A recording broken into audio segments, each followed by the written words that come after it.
कि नालंदा विश्वविद्यालय के परिसर का उद्घाटन आज आदरणीय प्रधानमंत्री श्री नरेंद्र मोदी जी के कर कमलों द्वारा किया जा रहा है। ये बड़ी खुशी की बात है। माननीय प्रधानमंत्री जी पहली बार राजगीर आए और बड़ी खुशी की बात है कि पहली बार राजगीर पधारे। मैं तहे दिल से उनका स्वागत और अभिनंदन करता हूँ। नालंदा यूनिभार्सिटी एमन एक यूनिभार्सिटी बा महाविश्वविद्यालय जेटार पिछने लुकिয়ে আছে শত শত বছরের ইতিহাস। সেই ইউনিভার্সিটিটি আমাদের কাছ থেকে কিভাবে হারিয়ে গেল, কিভাবে সেটা বন্ধ হয়ে গেল, এটা একটি পরের কথা। কিন্তু বর্তমানে কালকে বুধবার মোদি সরকার অর্থাৎ আমাদের ভারতের প্রধানমন্ত্রী নরেন্দ্র মোদি এবং বিহারের মুখ্যমন্ত্রী নীতিশ কুমারের যৌথ সম্মেলনে এই নালন্দা ইউনিভার্সিটির पुनर्प्रतिष्ठान आबार है। नालंदा है उद्घोष इस सत्य का कि आग की लपटों में पुस्तकें भले जल जाएं, लेकिन आग की लपटें ज्ञान को नहीं मिटा सकती। সেখানে খোলা হয় নতুন নতুন ক্যাম্পাস, আরও বিভিন্ন রকম শ্রেণীকক্ষ।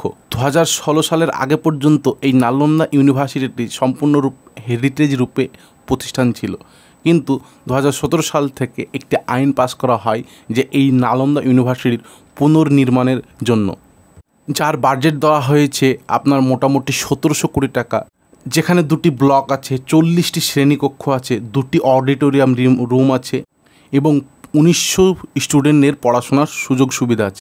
এমনকি 500 স্টুডেন্টের জন্য হোস্টেলের বন্দোবস্ত আছে, যেটা সাধারণত অন্যান্য ইউনিভার্সিটিতে বা মহাবিশ্ববিদ্যালয়ের ক্ষেত্রে হয় হোস্টেল সুবিধাটা, ঠিক সেই রকম হোস্টেলের সুবিধাও এখানে আপনারা পাবেন। তো এই ভারতের প্রাচীনতম ইউনিভার্সিটিটার পুনর্প্রতিষ্ঠান বিষয়টা আমার মনে হয় খুব একটা ভালোই বিষয়, যেটা সারা বিশ্বর কাছে বা ভারত সহ সারা বিশ্বর কাছে অ্যাকচুয়ালি একটি গর্বের বিষয়। যে আনুমানিক 815 বছর ধরে এই ইউনিভার্সিটিটি বন্ধ পড়েছিল, সেই ইউনিভার্সিটিটাকে আপনারা আবার উদ্যোগ নিয়ে চালু করলেন পুনরায়। তো ভারত সরকারকে বা বিহার সরকারকে যৌথভাবে ধন্যবাদ জানাই যে এই ইউনিভার্সিটিটাকে পুনর্প্রতিষ্ঠান করার জন্য। এরকমভাবে হয়তো আমাদের ভারতের গর্বের বিষয় বা প্রাচীন ঐতিহ্য ইতিহাসগুলি ধীরে ধীরে লুপ্ত হয়ে যাচ্ছে।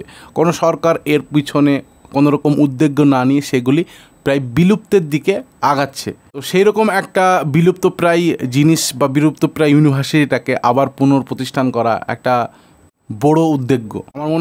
আমার মনে হয় এরকম যেসব প্রাচীন ঐতিহ্য বা ওই ঐতিহাসিক স্থান বা ঐতিহাসিক কার্যকলাপগুলো বিলুপ্তপ্রায় হচ্ছে, সেগুলোকে যদি পুনর্প্রতিষ্ঠান করা হয়, সাথে সাথে যেগুলা নতুন নতুন ইনভেন্টর বা নতুন নতুন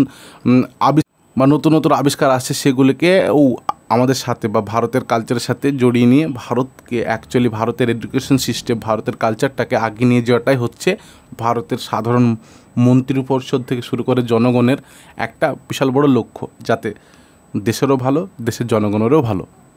তো এই নালন্দা ইউনিভার্সিটি সম্পর্কে আপনাদের কি মতামত অবশ্যই কমেন্ট বক্সে জানাবেন। নেগেটিভ পজিটিভ দুটো রিভিউই দিয়ে যাবেন। তো এখনকার মতো টাটা বাই বাই, আবার দেখা হচ্ছে নেক্সট ভিডিওতে। জয় হিন্দ।